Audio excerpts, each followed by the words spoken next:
Hechos, al capítulo número 6. Hechos, capítulo número 6. Amén. ¿Estamos todos ahí? Gloria a Dios. Fíjese bien, vamos a leer desde el versículo número 1 en adelante.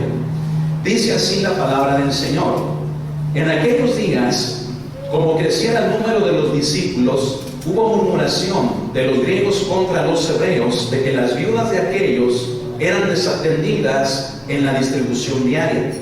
Entonces los 12 convocaron a la multitud de los discípulos y dijeron: no es justo que nosotros dejemos la palabra de Dios para servir a las mesas. Buscad pues, hermanos, de entre vosotros a 7 varones de buen testimonio, llenos del Espíritu Santo y de sabiduría, a quienes encarguemos de este trabajo. Y nosotros persistiremos en la oración y en el ministerio de la palabra. Agradó la propuesta a toda la multitud y eligieron a Esteban, varón lleno de fe y del Espíritu Santo, a Felipe, a Prócoro, a Nicanor, a Timón, a Parmenas y a Nicolás, prosélito de Antioquía, a los cuales presentaron ante los apóstoles, quienes orando les impusieron las manos. Y crecía la palabra del Señor, y el número de los discípulos se multiplicaba grandemente en Jerusalén. También muchos de los sacerdotes obedecían a la fe. Cierre sus ojos. Espíritu Santo, guíanos en tu palabra, háblanos, Señor. Meditando en esta, Señor, queremos ser nutridos por las palabras de nuestro Señor. A ti te damos la honra y te damos a ti toda la gloria. En tu nombre, amén. La lectura, hermano, que acabamos de tener es bien importante, muy, muy importante. Podríamos decir que se le da solución, hermano, a una problemática que se había dado entre los discípulos. Quiero mencionarle que cuando habla de los discípulos, habla, hermano, de la multitud de todos aquellos que habían creído. Escuche esto: ellos habían dejado de ser creyentes porque se habían convertido en discípulos. Es por ello que esa palabra la leemos en más de una ocasión en el pasaje que acabamos de leer. Y con ello quiero resaltar la importancia que tiene ese hecho. Y usted dirá: ¿cuál? Con gusto, hermano, se lo quiero volver a recordar.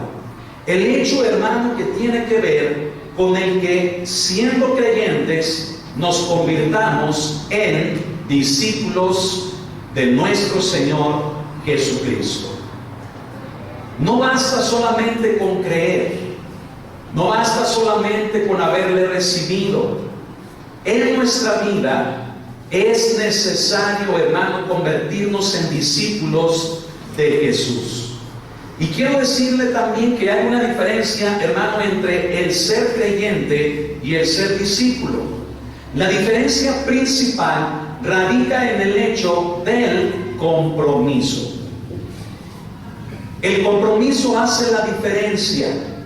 El compromiso, cuando es tomado por una persona que es creyente y aferrándose a al compromiso, es cuando sufre una transformación sana. Se convierte, hermano, de ser un creyente a ser, obviamente, lo que estamos diciendo, que es un discípulo. Quiero entonces, hermano, yo preguntarle: ¿cómo está su compromiso con el Señor? Quiero preguntarle: ¿ha tomado usted algún compromiso con Él? Si no lo ha hecho, hermano, es tiempo de hacerlo. Es tiempo, hermano, de echar raíces, de dejar, hermano, que haya fruto en nuestras vidas. Pero la base para todo esto será entonces, como lo estamos mencionando, el compromiso que en nuestras vidas cada uno, hermano, de nosotros tomemos. Es por ello que dice la palabra que en aquellos días, como creciera el número de los discípulos, dice que hubo murmuración de los griegos que eran discípulos contra los hebreos que también eran discípulos. La murmuración, hermano, de la cual nos habla aquí la Escritura, No es aquella, hermano, como tal vez nosotros nos la pudiéramos imaginar, que con chisme, que con malas palabras, que con difamar. No, hermano, no era una murmuración como esta.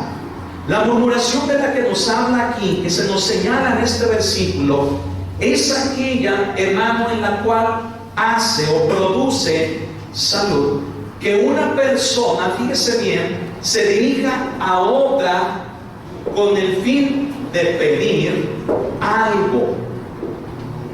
Obviamente, aquello, hermanos, sí crea cierto desajuste, porque lo que los griegos estaban pidiéndole a los hebreos era algo que, aunque se estaba haciendo, escuchen esto, no era suficiente. ¿Cuál era en sí el problema?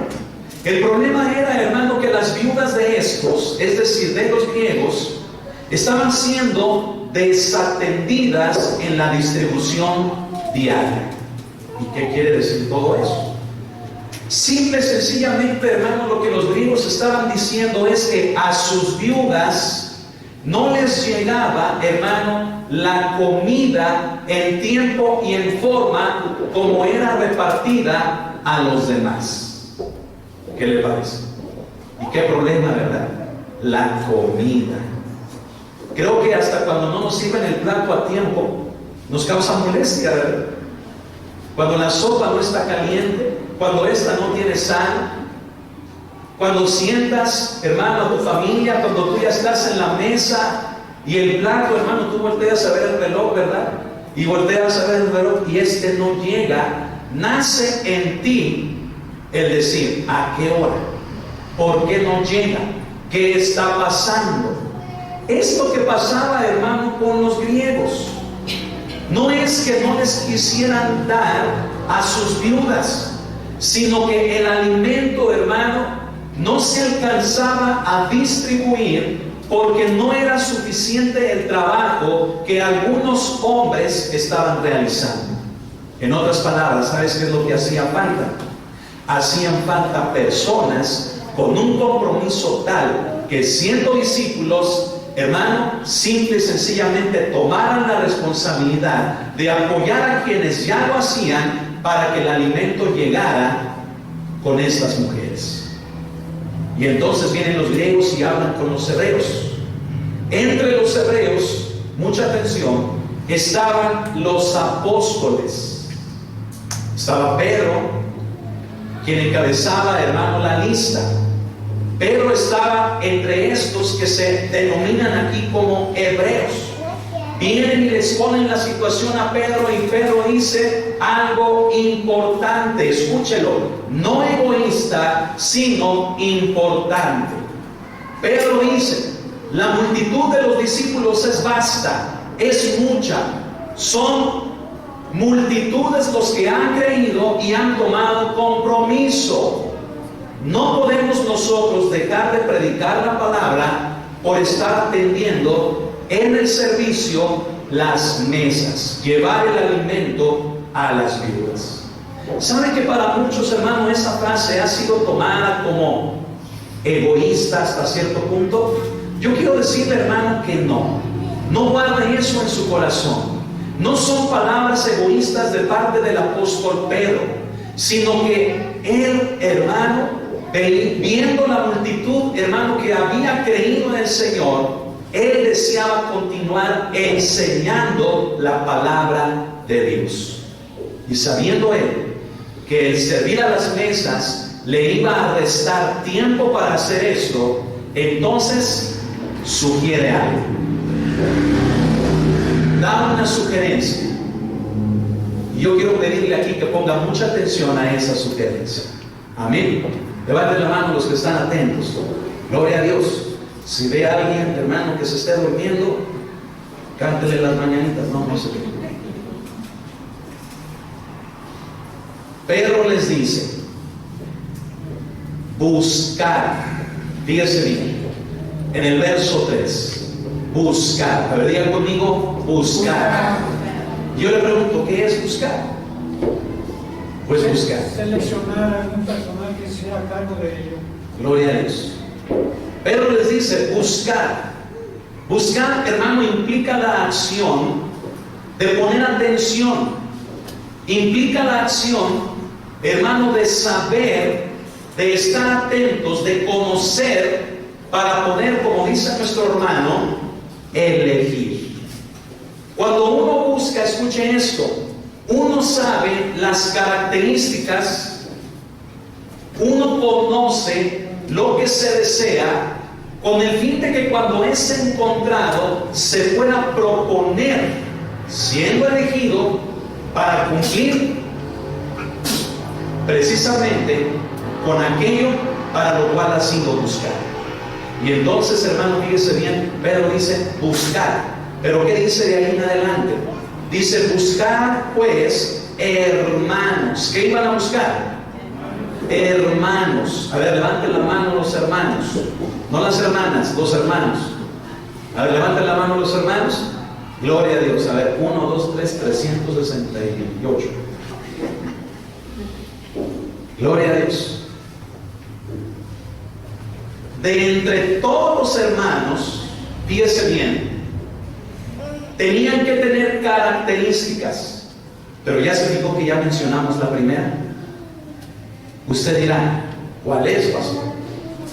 Quiero, hermano, mostrársela, si usted me lo permite, en los siguientes 10 minutos. Amén. Fíjese bien. Pero dice, buscar pues hermanos, y subraye la frase siguiente o escríbala, hermano, en su libreta, que dice, de entre vosotros. ¿De dónde los tenían que buscar? Entre vosotros. Nuevamente le pregunto, ¿dónde los iban a buscar? La respuesta es, de entre vosotros. Oh, hermano, ese es, escuche, el primer requisito para aquellos hombres, hermano, que debían, teniendo compromiso, apoyar en el servicio de llevar la comida a las mesas de los griegos. Entonces, mucha atención aquí. Resumiendo esto, Pedro voltea con los griegos. Pedro estaba del lado de los hebreos, imagínense así la escena. Entonces Pedro les dice, buscad hermanos de entre vosotros, de entre los griegos. En otras palabras, de la congregación de creyentes que tienen compromiso, que son discípulos de los griegos, busquen a 7 varones. Pero quiero hacer una pausa ahí para explicarle esto. Usted dirá, pastor, ¿en qué consiste la primera característica? La primera característica, hermano, es que estos varones debían de ser conocidos. Digan conmigo, conocidos. ¿Y qué es conocidos? Que la gente supiera quiénes eran. ¿Estamos poniendo atención? Que la gente supiera quiénes eran.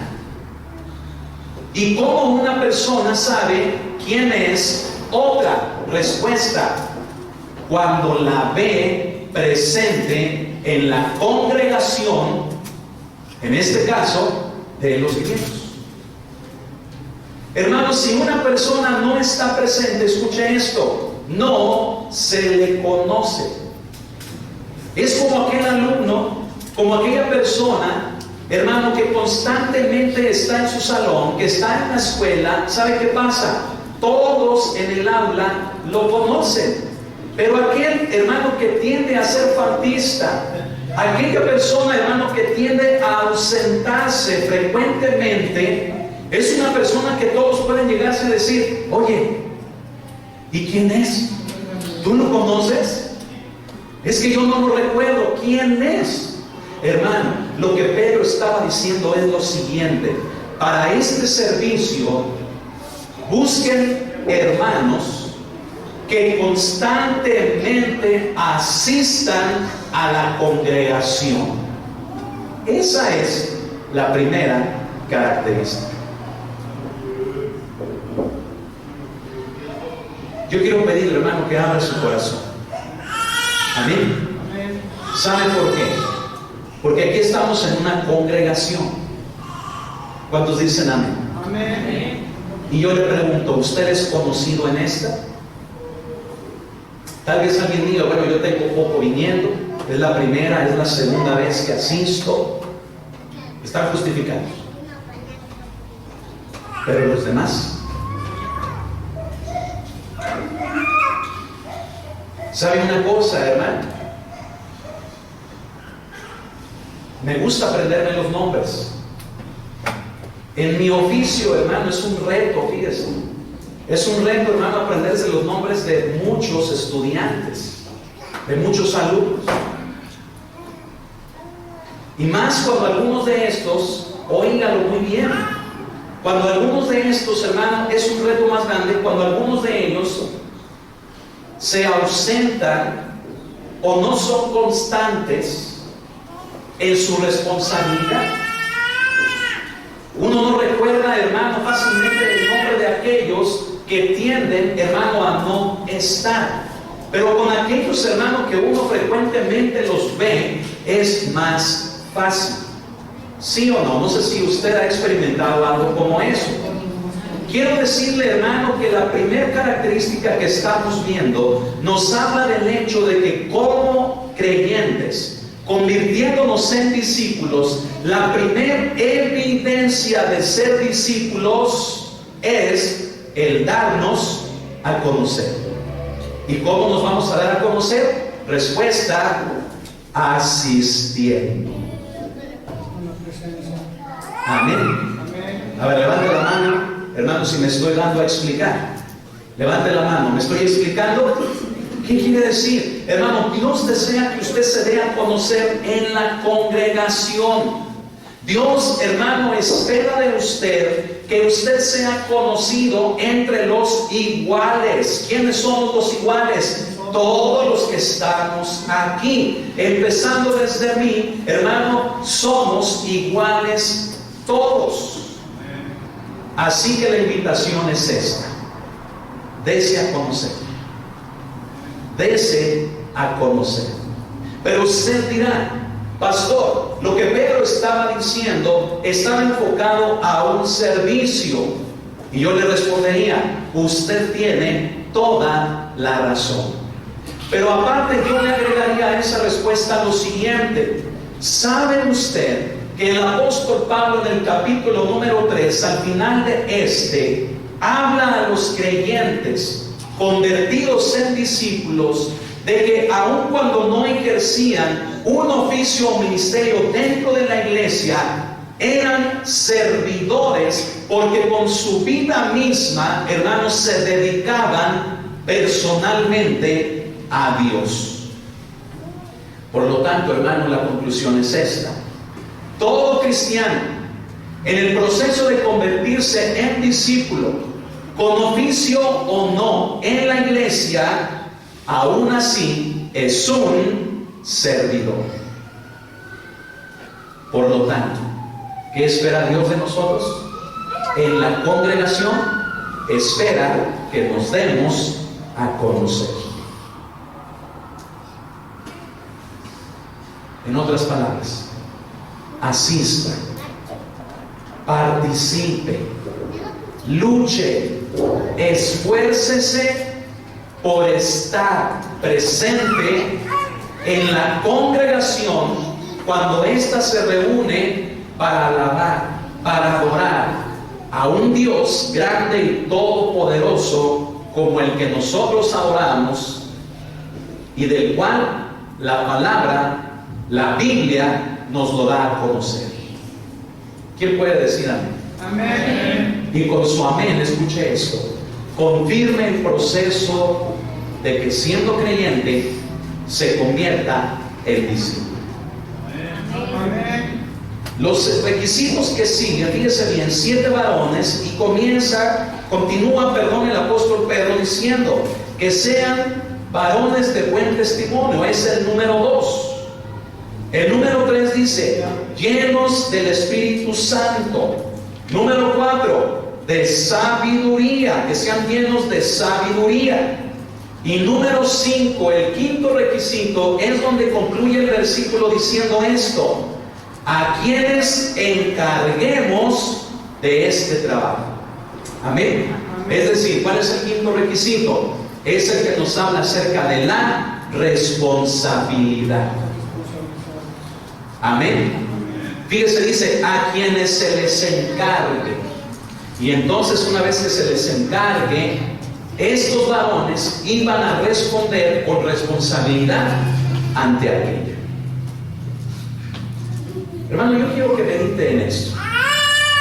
Usted que está aquí sentado, usted tal vez dirá: pastor, esta es una enseñanza para los servidores de la iglesia. Sí, pero también es para todos los que estamos aquí. Nada más póngase a pensar, nada más piense, use su lógica. Si para servir a las mesas se requería que fueran conocidos, que tuvieran buen testimonio, que estuvieran llenos del Espíritu Santo, que tuvieran sabiduría y que fueran responsables, nada más para servir a las mesas, imagínense todo lo demás en lo cual en la vida cristiana también necesitamos estos 5 requisitos. ¿Sí me está siguiendo? A ver, yo le quiero preguntar: ¿usted tiene sabiduría? ¿Está el Espíritu Santo en su vida? Sí. Amén. ¿Es responsable? Amén. ¿Está siendo conocido en la iglesia? Amén. ¿Tiene buen testimonio? Amén. Hermanos, no diga es solamente para los que sirven. Si usted es un discípulo, esto también es para usted. Amén. Amén. Quiero invitarle a que cierre sus ojos. Cierre sus ojos ahí en su lugar.